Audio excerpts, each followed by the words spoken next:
총선 시기 국민의힘 한동훈 전 비상대책위원장에게 사퇴를 요구한 적 있는지 묻자 윤석열 대통령은 오해라고 답했습니다. 좀 오해가 있었던 것 같습니다. 그리고 바로 그 문제는 풀었고요. 해소를 했고. 과거 서울중앙지검장과 3차장 검사, 또 검찰총장과 대검 반부패 강력부장으로 손발을 맞췄던 한 전 위원장을 이제는 정치인으로 평가했습니다. 지난 총선에서 짧지만 확실한 존재감을 보여줬다며 기대감도 드러냈습니다. 총선을 또 지휘했기 때문에 정치인으로서의 길을 잘 걸어 나갈 것이라고 생각합니다. 총선 뒤엔 한 전 위원장이 건강을 이유로 대통령과의 오찬을 거절하면서 다시 불화설이 불거졌습니다. 관련 질문에 윤 대통령은 20년 넘게 교분을 이어온 사이라며 언제든 만날 거라고 강조했습니다. 재충전이 필요한 것 같아서 부담을 안 주고 기다리는 것이 맞지 않나 이렇게 생각을 해서 있습니다만은 언제든지 식사도 하고. 검찰 수장과 사건 당사자로 악연이 있는 조국혁신당 조국 대표. 지난 대선을 앞두고 갈라서게 된 개혁신당 이준석 대표와의 만남에도 가능성을 열어뒀습니다. 이 역시 자신이 강조해온 소통 강화와 맥이 닿아 있다는 설명입니다. 어떤 정치인도 선을 긋거나 하지 않고 늘 열어놓겠습니다. 윤 대통령은 또 최근 민주당 이재명 대표와의 회담을 예로 들며 밥 한 술에 배부를 순 없다고 말했습니다. 중요한 건 협치를 포기하지 않는 자세라는 입장인데 각종 특검법 등 여야 이견이 큰 쟁점들이 적잖은 장애물인 건 분명해 보입니다. YTN 김다연입니다. 국민의힘은 국민의 질책을 받아들이고 잘못을 인정했다며 윤석열 대통령의 낮은 자세에 주목했습니다. 또 진솔하고 허심탄회하게 현안에 대한 입장을 밝히고 야당과의 협치도 당부했다며 대통령의 소통 의지를 추켜 세웠습니다. 김건희 여사나 최상병 특검에는 공정한 수사가 선행돼야 한다는 원칙론을 드러낸 거라고 평가했습니다. 주요 사항에 관해서 국민들께 직접 소상히 설명을 드렸고 적절한 수위에 또 적절한 말씀을 해 주셨다 이렇게 생각을 합니다. 그동안 국정의 목표는 오직 민생이었다며 국민 뜻에 따라 국정을 펼치겠다는 뜻도 높이 샀습니다. 반면 민주당은 국민 기대에 부응하지 못한 실망스러운 기자회견이었다고 깎아내렸습니다. 국정 운영에 대한 반성 없는 자화자찬으로 가득 찬 고집불통 면모만 재확인한 시간이었던 겁니다. 특히 민생회복 지원금이나 최상병 특검법 등 야권의 요구를 사실상 거부하며 대통령이 변화할 기회를 스스로 걷어찼다고 날을 세웠습니다. 국민의 삶을 돌볼 마음도 국민의 생명을 지킬 의지도 없다는 사실이 재차 확인되었습니다. 이런저런 토달지 말고 최해병 특검법을 전면 수용하십시오. 다른 야당도 일제히 비판에 나섰는데 조국 혁신당은 대통령이 하나도 변하지 않았고 변할 생각이 없다는 게 확인된 회견이었다고 지적했고 개혁신당도 여러 현안에 대한 기존 입장을 되풀이한 수준이었다고 꼬집었습니다. YTN 손효정입니다. 명품 가방 수수 의혹 등 김건희 여사 특검에 명확히 선을 그은 윤석열 대통령. 특검은 봐주기, 부실 수사 의혹이 있을 때나 하는 거라며 검찰 수사에 힘을 실었습니다. 공정하고 엄정하게 잘 할 것이라고 저는 생각하고 있습니다. 같은 날 검찰은 명품 가방 수수 의혹 관련자를 처음으로 소환 조사하며 수사에 속도를 내기 시작했습니다. 이원석 검찰총장의 신속 수사 지시 일주일 만입니다. 명품 가방 사건과 관련해 검찰에 고발된 사건은 크게 두 갈래. 김 여사가 최재형 목사에게 명품 가방을 받은 것에 대해 인터넷 매체 서울의 소리치기, 청탁금지법 위반 등으로 고발한 사건과 가방을 주러 코바나 컨텐츠 사무실을 방문한 최 목사가 주거 침입 등을 했다는 한 시민단체의 고발 사건입니다. 이 가운데 최 목사의 주거 침입 관련 혐의를 고발한 시민단체를 먼저 불러 조사한 건데 김 여사의 승낙을 받았더라도 불법 촬영을 목적으로 들어갔다면 주거 침입으로 인정될 수 있는 만큼 향후 수사에선 공익성이 있었는지가 쟁점이 될 전망입니다. 성직자로서 해서는 안 되는 부분이 마치 공적인 공익성을 추구한다는 목적으로 변질돼 가지고 지금 검찰은 다음 주 최 목사를 피의자 신분으로 조사하고 20일엔 서울의 소리 백은종 대표도 소환하는 등 수사 고삐를 계속 줄 예정입니다. 부실 수사 논란이 없으려면 김 여사에 대한 조사도 어떤 방식으로든지 필요한 만큼 조사 방법과 시기도 고민할 수밖에 없는 상황입니다. YTN 홍민기입니다.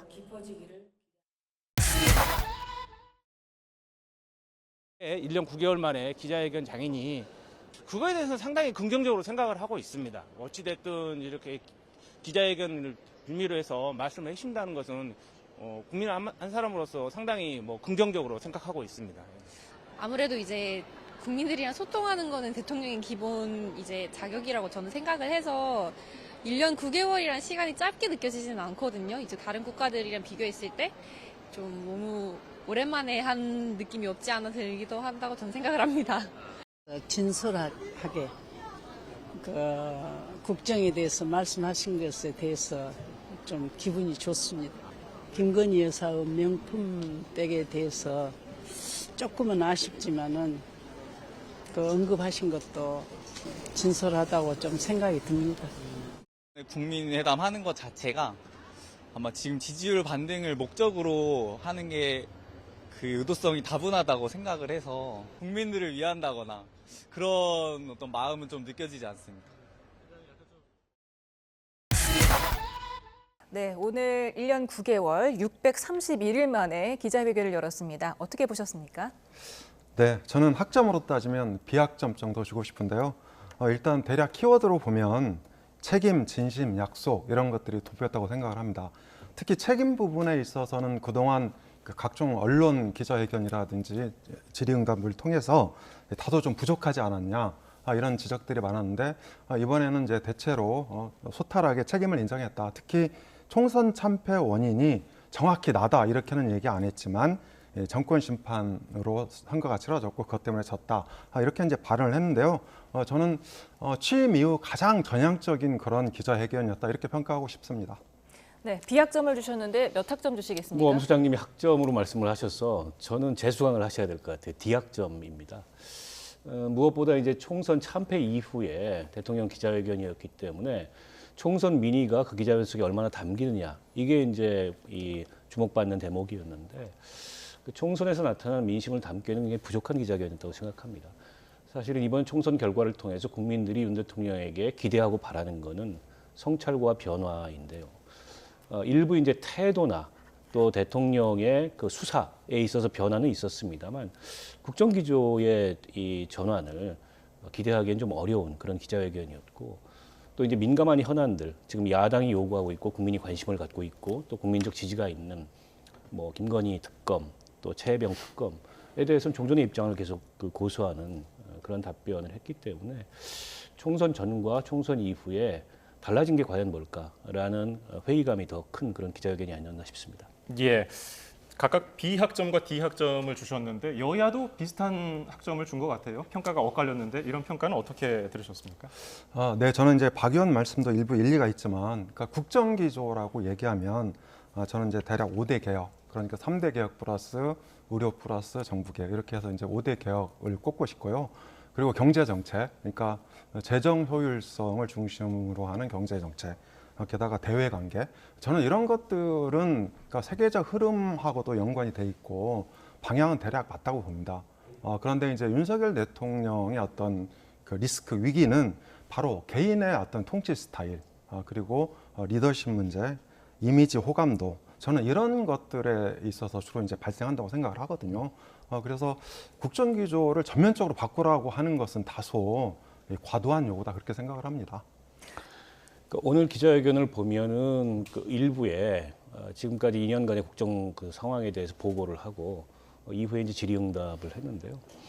앞서 이제 대국민 보고를 길게 하셨는데 현 정부 들어서 추진했던 정책의 의미와 성과에 대해서 다소는 나열적으로 평가를 하셨는데요.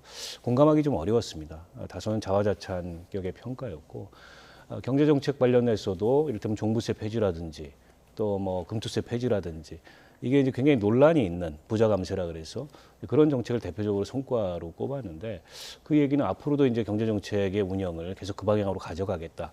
물론 경제정책 운영에 있어서 민간 기업의 주도성을 부정하는 건 아닙니다. 그러나 민간 기업의 주도성이라는 게 반드시 규제 완화거나 감세냐라는 측면에서 굉장히 논란이 큰데 일방적인 그런 방향을 계속 고수하겠다 이런 의지를 밝힌 것에 다름 아니라고 생각을 하고요.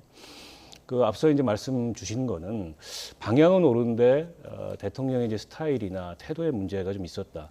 근데 사실은 스타일이나 태도가 전부일 수도 있습니다. 정책 방향에 대해서는 각기 다른 이제 철학이나 이런 것들이 있기 때문에 당연히 야당하고 또 대통령하고 이견이 있을 수밖에 없는데 그런 이견을 어떻게 소통하고 어떻게 조정하느냐 이게 국정운영이지 않습니까? 근데 지난 2년간의 윤 대통령의 모습은 사실은 통치하지 않는 통치의 모습이었어요. 그래서 통치를 놓은 거 아니냐 이런 평가들이 굉장히 많았는데요. 국회 그 구성이 의석 구성이 여당한테 불리하고 대통령한테 부담스럽다고 하더라도 야당과 끊임없이 소통하면서 설득하는 그걸 통해서 국정의 성과를 만들어내는 모습을 보였어야 되는데 그런 것들이 전무했다는 거죠. 이후에 얼마나 달라질지 좀 지켜보겠습니다만 오늘 회견만 봐서는 과연 이 대야 관계가 과거와 다른 모습일 수 있을까에 대해서 다소는 좀 여전히 의문부호가 찍혀 있는 그런 회견이 아니었나 싶습니다. 네, 지금 여야 반응이 엇갈리고 있다라고 말씀을 드렸는데 여당 안에서도 조금은 다른 목소리가 나오고 있는 것 같습니다. 유승민 전 의원이 지금 갑갑하고 답답하다고 평가를 했거든요. 어떻게 보셨습니까? 네, 유승민 전 의원은 사실 윤 대통령에 대해서 굉장히 이 반면의 어떤 대표성을 갖고 있다. 국민의힘 내부에서 저는 그런 측면에서 이를테면 이제 언론 마케팅을 하고 있다 이렇게 생각을 합니다. 그런데 사실 이제 대통령 기자회견을 보면 도대체 어떤 점을 바꿔야 되는지 유승민 의원이 구체적으로 얘기를 안 하고 있거든요. 그러니까 예를 들어서 특검법이 지금 2개가 올라와 있는데 이거에 대한 문제인지 아니면 이제 그 특검 말고 뭐 경제 정책이라든지 이를테면 대외 관계 내지는 5대 개혁에 대해서 어떻게 수정을 하든지 아니면 대야 관계를 어떤 식으로 좀 바꿨으면 좋겠다 이렇게 구체적으로 얘기를 해야 되는데 너무 두루뭉술하게 비판을 위한 비판을 하고 있다. 저는 그렇게 해석을 했습니다.